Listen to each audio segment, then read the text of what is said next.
یوسف علیہ السلام کے جو بھائی تھے، دیکھیں ان کا بھائی بھی نبی، والد بھی نبی، دادا پردادا نبی، لیکن بہک گئے۔ یوسف علیہ السلام کو کنویں میں پھینک دیا، اور وہ بھائی اللہ اکبر جو اخلاق کی پیک پر تھے، اعلیٰ نسب کے لیے عظمتیں ہیں، شیطان کے شر سے صرف اللہ کی رحمت ہی بچاتی ہے۔ یوسف علیہ السلام نبی ہیں، نبی تھے، جب زلیخا کے چنگل سے بچے تو کیا کہا؟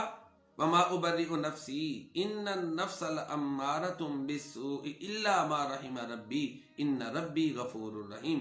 میں اپنے نفس کو بری نہیں قرار دیتا، ہاں نفس امارہ ہے، اس کے شر سے وہی بچے گا جس پر اللہ کی رحمت ہو۔ دیکھیں یہ نبی ہیں اور ہمیں سکھا رہے ہیں وَمَا أُبَرِّئُ نَفْسِي إِنَّ النَّفْسَ لَأَمَّارَةٌ بِالسُّوءِ، میں اپنے نفس کو بری نہیں قرار دیتا۔ یوسف علیہ السلام نے یہ کہا بے شک نفس تو برائی کا حکم دیتا ہے، الا ما رحم ربی، ہاں جس پہ میرے رب نے رحم کر دیا۔ اللہ اکبر، انبیاء معصومین ہوتے ہیں۔